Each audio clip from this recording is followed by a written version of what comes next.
Hello friends, welcome to my YouTube class and we are going through the chapter transport in plants and this is the last video of this chapter. Today we will finalize the chapter in this video and the topics which we will cover today is water movement up in a plant, transpiration and transport of mineral nutrients. तो पिछले videos में हमने water transportation के बारे में देखा। इस video में मेनली हम लोग मिनरल ट्रांसपोर्टेशन के बारे में पढ़ेंगे और लिटिल बिट वाटर ट्रांसपोर्टेशन के बारे में भी पढ़ेंगे। तो शुरू करते हैं। Water movement of plant means कि वाटर जो कि रूट से एब्जॉर्ब हो गया था और जाइलम तक पहुंच गया था, तो अब ये वाटर ऊपर तक टॉप ऑफ द ट्री तक कैसे पहुंचेगा वो देखना है। तो ट्रांसलोकेशन ऑफ वाटर और एसेंट ऑफ सैप, तो आपको पहले ही बता रखे हैं, that is accent of SAP means होता है कि जो वाटर है और जो डिजॉल्व मिनरल है उसका रूट से टिप ऑफ द प्लांट तक का सफ़र, that is called as ascent of SAP.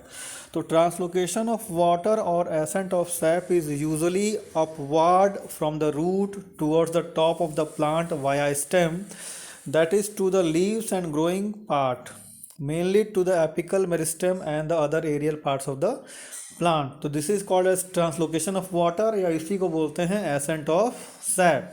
Means root से वाटर और उसमें जो डिजॉल्व मिनरल है उसका ट्रांसफ़र होना रूट से लेकर के टिप तक, that is called as translocation of water और ascent of sap. This upward movement of water occurs through xylem, and to explain this phenomena many theories has been put forwarded, and in this video we will read only two of them। तो इस चीज़ को समझाने के लिए कि कैसे water और dissolve mineral root से ऊपर तक पहुंचते हैं, कई साइंटिस्ट ने, कई बॉटनिस्ट ने कई थ्योरीज दिया। उसमें से दो इम्पॉर्टेंट थ्योरी आपके सिलेबस में है और उसी दोनों को हम लोग पढ़ेंगे। तो पहला क्या है, दैट इज रूट प्रेशर, या इसको बोलते हैं रूट प्रेशर थ्योरी। तो it is believed that all plant absorb excess of water by an active process and tends to build a positive hydrostatic pressure within the root system which is called as root pressure. Due to this activity, the water is pushed upward along the length of system to a small height। तो root pressure तो create होता है excess water को absorb करने से। Soil में surrounding में बहुत ज़्यादा वाटर होता है जिससे रूट जो है एब्जॉर्ब कर लेते हैं, and they generate a hydrostatic pressure that is called as root pressure. But it root pressure जो है काफ़ी लंबे लंबे जो टॉलेस्ट ट्रीज़ हैं उसमें हेल्प नहीं करता है इन एसेंट ऑफ सैप, बल्कि जो कम हाइट वाले हैं या मीडियम हाइट वाले जो हर्बिसियस प्लांट्स हैं उसमें ज़रूर हेल्प करता है for the translocation of the water and dissolve minerals. तो demonstration of root pressure in plant, अगर हमको डेमोन्स्ट्रेशन करना है कि रूट प्रेशर है कि नहीं है, कितना है, तो उसके लिए हम लोग क्या करेंगे, अर्ली मॉर्निंग एक हर्बिसियस प्लांट लेंगे। हर्बिसियस प्लांट के पूरे स्टेम को काट देंगे, रूटेड पार्ट को थोड़ा सा रखेंगे, उस रूटेड पार्ट पे रबर ट्यूबिंग से एक ग्लास ट्यूब लगाएंगे जो कि दोनों तरफ से ओपन होगा, और उसमें हम लिटिल बिट वाटर भर देंगे और उस वाटर का लेवल L1 लिख लेंगे, जैसा कि आपको इस फिगर में दिख रहा है। And after some times we will found that the level of water L1 reaches to level L2। तो this shows the root pressure in the plants, और इसी रूट प्रेशर के थ्रू हर्बिसियस प्लांट में या छोटे छोटे प्लांट्स में water tip तक पहुंच जाता है। बट ये रूट प्रेशर जो टॉल प्लांट्स हैं, जो बड़े बड़े प्लांट्स हैं, उसमें अपना मेजर रोल प्ले नहीं कर पाता है, बहुत ही वहाँ पे इनका रोल माइनर हो जाता है। यानी कि रूट प्रेशर का रोल जिम्नोस्पर्म्स या एंजियोस्पर्म्स के जो टॉलेस्ट ट्रीज़ हैं उनमें इसका रोल बहुत ही माइनर हो जाता है।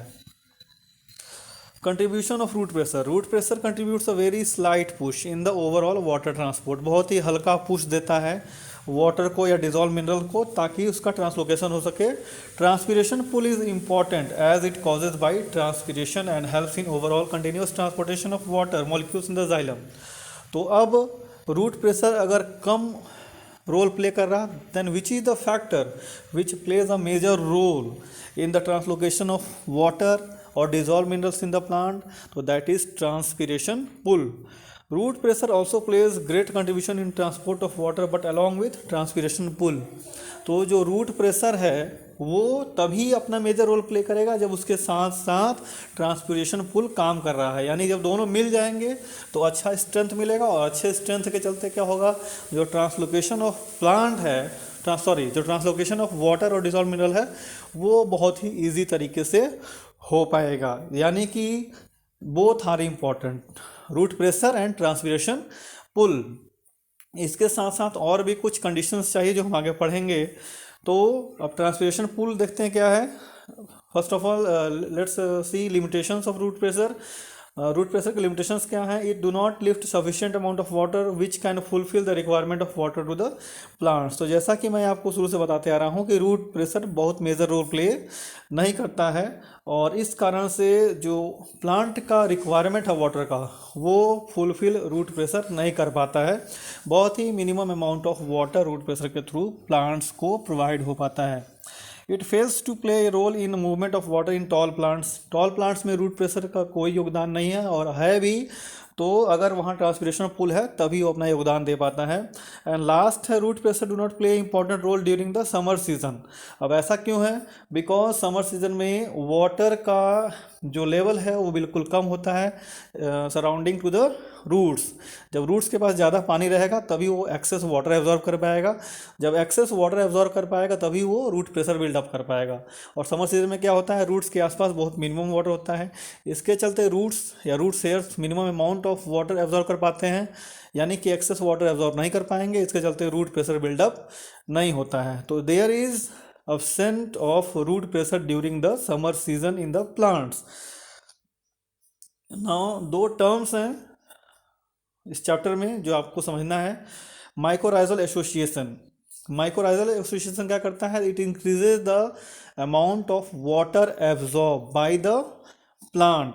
क्या होता है कि जो रूट हेयर्स होते हैं वो काफ़ी अपना एरिया इंक्रीज नहीं कर पाते हैं, उनका एरिया लिमिटेड होता है, इसके चलते limited amount of water he absorb कर पाते हैं. जबकि माइकोराइजल एसोसिएशन क्या है, it is association between the fungus का जो हाइफे होता है वो और रूट्स ऑफ हायर प्लांट, इनके बीच का एसोसिएशन है. तो जो फंगस का हाइफे है वो काफ़ी लंबा एरिया कवर करता है, जितना लंबा एरिया कवर करेगा उतना ही एब्जॉर्प्शन एरिया भी बढ़ेगा, और जब एब्जॉर्प्शन एरिया बढ़ेगा तो यानी कि जो माइकोराइजल एसोसिएशन है वो वाटर एब्जॉर्प्शन में उतना ही ट्रीज़ को, प्लांट्स को हेल्प करेगा. तो एक ये टर्म है. दूसरा टर्म है guttation. When the amount of root pressure is high and rate of transpiration is low, many plants tend to lose small quantity of water in the liquid droplet forms. तो जब root pressure बहुत ज़्यादा होता है और उसी plant का transpiration बिल्कुल स्लो हो, तो कभी कभी क्या होता है कि जो लॉस ऑफ वाटर है from the leaves, it takes place in the liquid forms, in the form of water droplets. और कहाँ से होते हैं, टिप ऑफ द लीव्स पर एक पोर होता है जिसको हम हाइड्रोथोर्स बोलते हैं, उसी हाइड्रोथोर्स से ये ड्रॉपलेट्स ऑफ वाटर गिरते रहते हैं और इसको बोलते हैं गटेशन. तो गटेशन भी एक तरह का वाटर लॉस है from the leaves of the plant. जो ट्रांसपिरेशन है उसमें लॉस ऑफ वाटर होता है but in the form of water vapour, लेकिन गटेशन में जो लॉस ऑफ वाटर हो रहा है in the form of water droplets.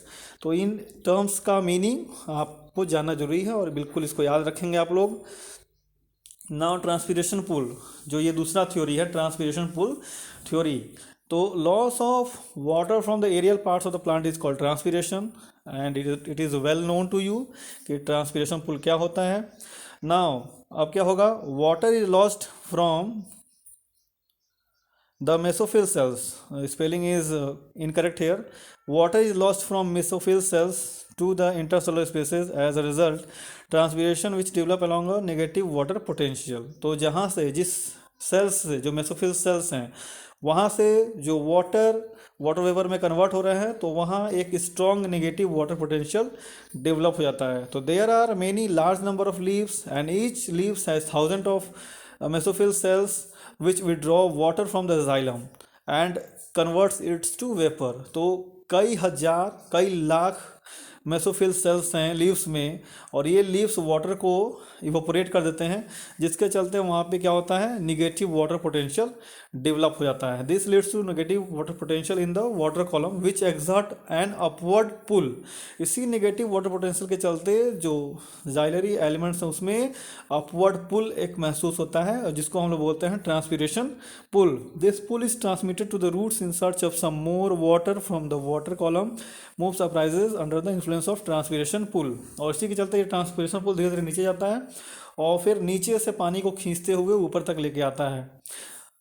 उसके बाद ये तो हुआ दो चीज़ें, एक आपने पढ़ा रूट प्रेशर, दूसरा पढ़ा ट्रांसपीरेशन पुल। नीचे आते हैं कोहेजन एंड एडहेशन फोर्सेस। इनका भी इम्पॉर्टेंट रोल है in the continuous supply of water from root to the tip. तो कोहेसिव फोर्सेस है दैट इज कि water molecule will remain bind up to the next water molecule. एक water molecule अपने next water molecule से bind up रहेगा to provide continuous water supply, ताकि पानी एक कंटिन्यूअस लेयर में ऊपर चढ़ता रहे। और दूसरा है adhesive forces, means it is the force which stick the water molecules to the wall of the vessel. और यहाँ वेसल का काम कौन कर रहा है, जाइलम काम कर रहा है। तो जाइलम के वॉल्स से वाटर मॉलिक्यूल्स जुड़े रहेंगे ताकि जो वाटर ट्रांसपोर्टेशन है उसकी कंटिन्यूटी ब्रेक ना हो।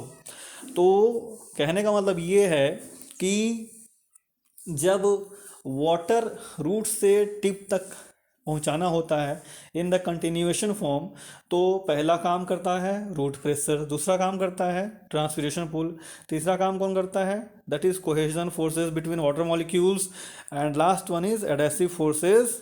तो ये सभी मिलके एसेंट ऑफ सैप या translocation of water and dissolve minerals process में हेल्प करते हैं। लास्ट लाइन देखते हैं, cohesion plays a crucial role along the transpiration pull.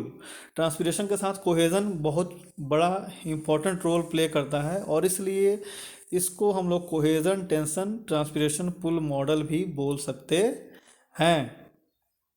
Now transpiration and transport of mineral nutrients. अब आई बारी मिनरल न्यूट्रिएंट्स की। तो क्या होता है, अब as we all know that plant do not utilise the 100% of water absorb by them. जितना भी पानी एब्जॉर्ब करता है सॉयल से रूट्स, वो सारा का सारा वाटर प्लांट यूटिलाइज नहीं कर पाता है। केवल 5 से 10% वाटर ही वो फोटोसिंथेसिस में या बाकी मेटाबॉलिक रिएक्शंस में यूज़ करता है, और बाकी के बचे पानी को यानी 90% से 95% वाटर लीव्स से इवोपोरेट हो जाता है। Since transpiration mainly occurs through the special structure, जो ट्रांसपीरेशन है वो स्पेशल स्ट्रक्चर होता है लीव्स में, जिसको आप सब जानते हो, दैट इज स्टोमेटा। तो क्योंकि स्टोमेटा से मैक्सिमम ट्रांसपीरेशन होता है, इसलिए उस ट्रांसपीरेशन को हम लोग स्टोमेटल ट्रांसपीरेशन भी बोल सकते हैं। स्टोमेटा का स्ट्रक्चर आप लोग बचपन से पढ़ते आ रहे हो कि 2 किडनी बीन शेप्ड स्ट्रक्चर से घिरा हुआ होता है, बीच में एक पोर होता है जिसको स्टोमेटल पोर बोलते हैं, और गार्ड सेल्स खुद ब खुद एपिडर्मल सेल्स से घिरा हुआ होता है। तो ये स्ट्रक्चर स्टोमेटा का it is important from the practical point of view also and in the syllabus also. तो इसको स्टोमेटा का स्ट्रक्चर ड्रॉ करेंगे और प्रैक्टिस आप लोग करेंगे। Now opening and closing of stomata. Opening and closing of stomata mainly occurs due to change in the turgidity of the guard cells. तो opening के टाइम क्या होता है, ओपनिंग के टाइम में टर्जिडिटी गार्ड सेल्स की इंक्रीज हो जाती है। कैसे इंक्रीज हो जाती है, that is due to endosmosis. जब एंडोऑस्मोसिस होता है वाटर का फ्रॉम द सराउंडिंग सेल्स, तो गार्ड सेल्स फूल जाते हैं और बाहर की तरफ स्ट्रेच कर जाते हैं, जिससे कि बीच में सेंटर में ओपनिंग बनता है। उस ओपनिंग को हम लोग बोलते हैं stomatal pore.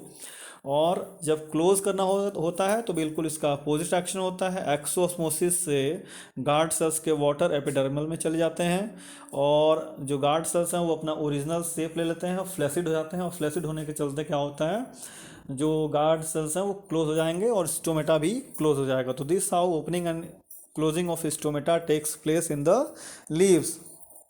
Now number of stomata, तो मोनोकॉट लीव्स को हम लोग बोलते हैं आइसोबाइलेटरल लीफ। आइसोबाइलेटरल लीफ इसलिए बोलते हैं क्योंकि अपर और लोअर सरफेस का स्ट्रक्चर जो होता है मोनोकॉट लीव्स में नियरली सेम होता है, और अगर नंबर ऑफ स्टोमेटा की बात करें मोनोकॉट लीव्स में, तो ऊपर के सरफेस पे और नीचे के सरफेस पे number of stomata nearly same होता है।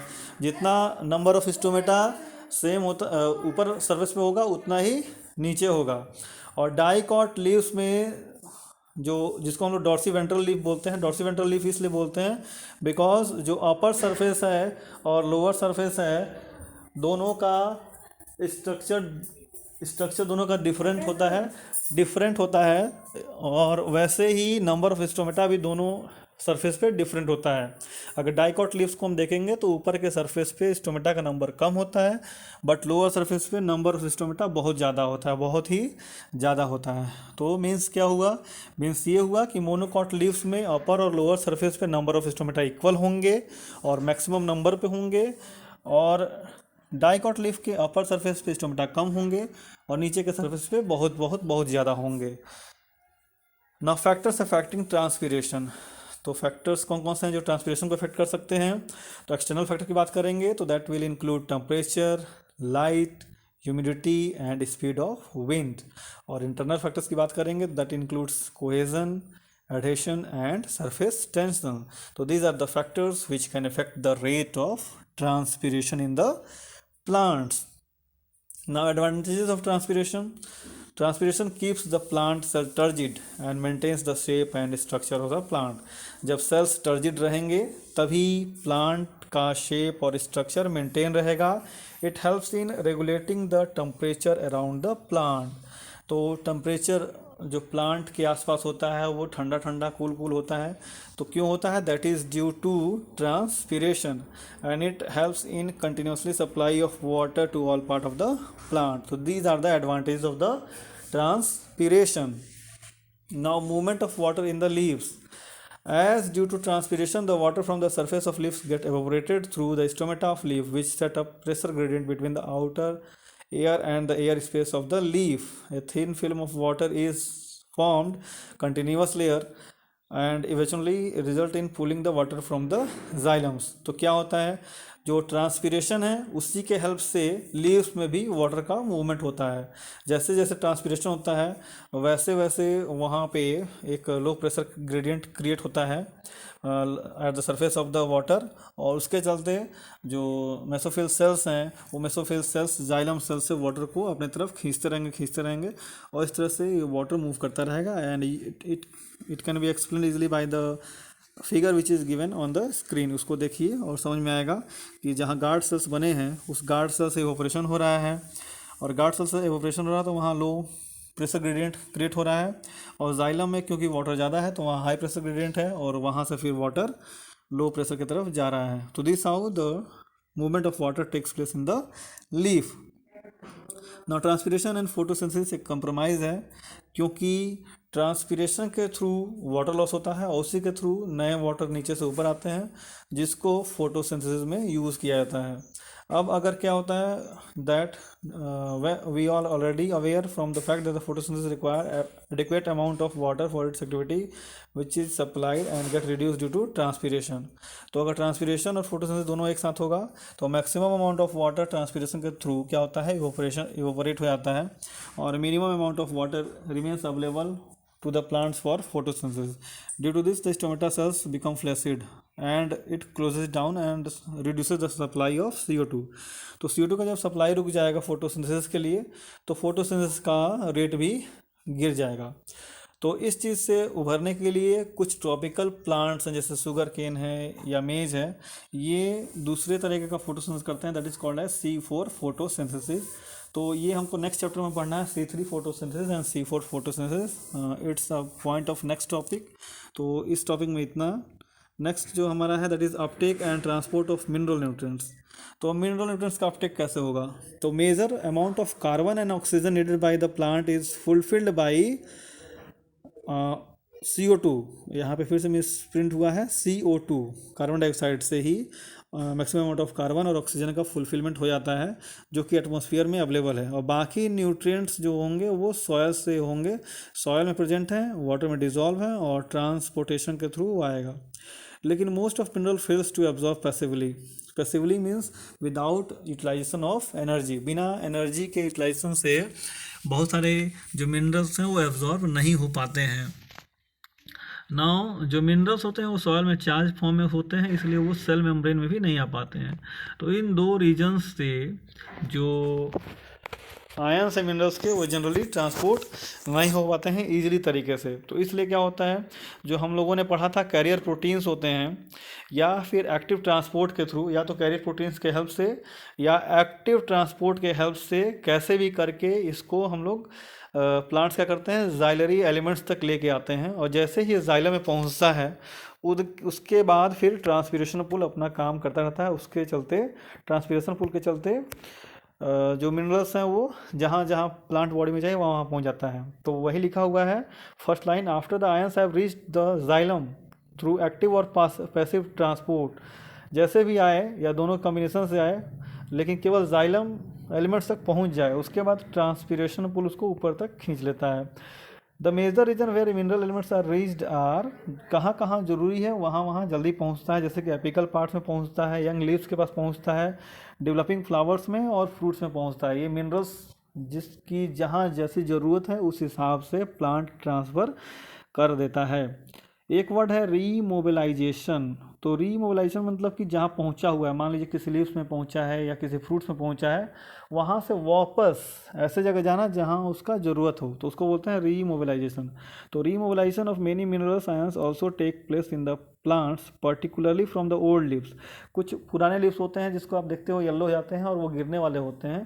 तो गिरने से पहले उसके अंदर जो भी मिनरल्स प्रेजेंट हैं उसको वो तुरंत ट्रांसफ़र कर देता है प्लांट को, ताकि उसको अदर पार्ट्स जो कि यंग हैं, जैसे यंग लीव्स है या ग्रोइंग फ्रूट है या ग्रोइंग फ्लावर है, उसको यूटिलाइज़ कर ले। मतलब मिनिमम वेस्टेज हो मिनरल्स का, इस बात का प्लांट बिल्कुल ध्यान रखते हैं। जैसे ह्यूमन बींग्स के पास ब्रेन होता है, वो सोच सकता है, वैसे ही प्लांट्स भी मिनरल्स का वेस्टेज नहीं होने देते हैं, उसको रीमोबिलाइज्ड कर देते हैं टू द न्यू लीव्स, और उसके बाद वो फिर सूख के गिर जाते हैं। मतलब जब पत्ते सूख के गिरते हैं तो उन पत्तों में मिनरल्स नहीं होता है। The common minerals that can be remobilised are phosphorus, nitrogen, sulphur and potassium. However certain minerals are there which can not be remobilised. एक कैल्शियम है जो कि रीमोबिलाइज्ड नहीं हो पाता है, and that is due to structural formula.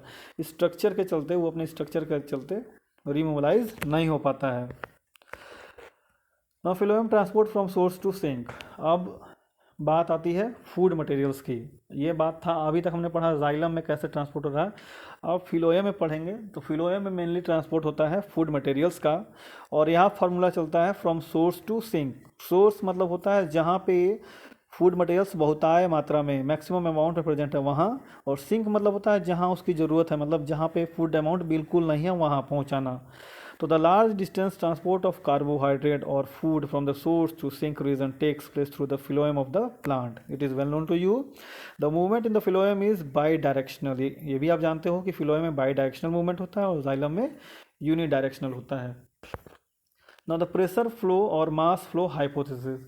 तो pressure flow और मास फ्लो हाइपोथेसिस ये समझाता है कि कैसे मूवमेंट ऑफ फूड मटेरियल होता है, and this hypothesis was given by Munch. अब क्या होता है, according to this hypothesis the flow of organic substances occurs in the form of solution in the sieve elements due to development of osmotic pressure gradient developed between the source and the sink and.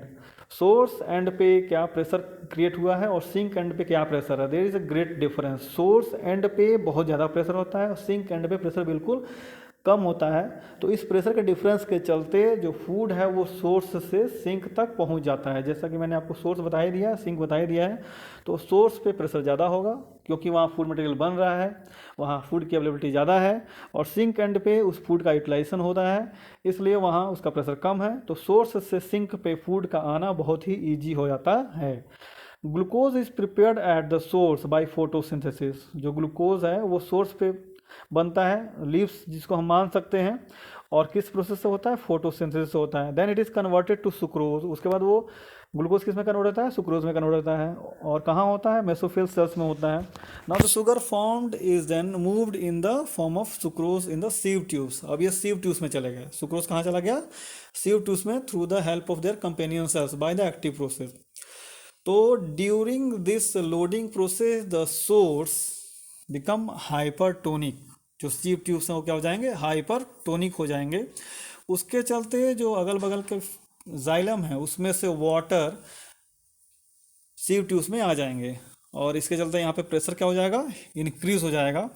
और जहाँ पहुँचना है sink पे, मतलब जहाँ ज़रूरत है उस फूड मटेरियल की, वहाँ प्रेशर बिल्कुल कम होता है, और इस तरह से ये वहाँ फिर पहुँच जाता है। तो this how the mass flow hypothesis or pressure flow hypothesis explain the translocation of food material from source to sink. Gliding experiment, जैसा कि अभी रूट प्रेशर के लिए एक्सपेरिमेंट किया गया कि हम कैसे समझ पाएंगे कि रूट प्रेशर होता भी है कि नहीं होता है, वैसे ही ये समझाने के लिए कि फिलोयम के थ्रू ही फूड ट्रांसफ़र होता है प्लांट्स में, उसके लिए है ग्लाइडिंग एक्सपेरिमेंट। तो इसके लिए क्या करेंगे, this experiment shows the tissues are involved in transportation of food material, and it also shows that only phloem are the tissues which are responsible for the translocation of food material. तो किसी healthy stem के बाहरी layer को, bark को हम लोग remove कर देंगे, जिसको ग्रेडल बोलते हैं, इसलिए ग्रेडल एक्सपेरिमेंट बोलते हैं। और हम कुछ दिनों में देखेंगे swelling due to accumulation of food on the upper end of the bark, जो ऊपर का एंड है जहाँ छील दिए थे वहाँ पर एक्यूमुलेशन ऑफ फूड के चलते स्वेलिंग हो जाता है। एंड दिस शोज कि फूड जो है ट्रांसलोकेट होता है with the help of the phloem. तो this how the chapter is finished, and please subscribe my channel, and thanks a lot.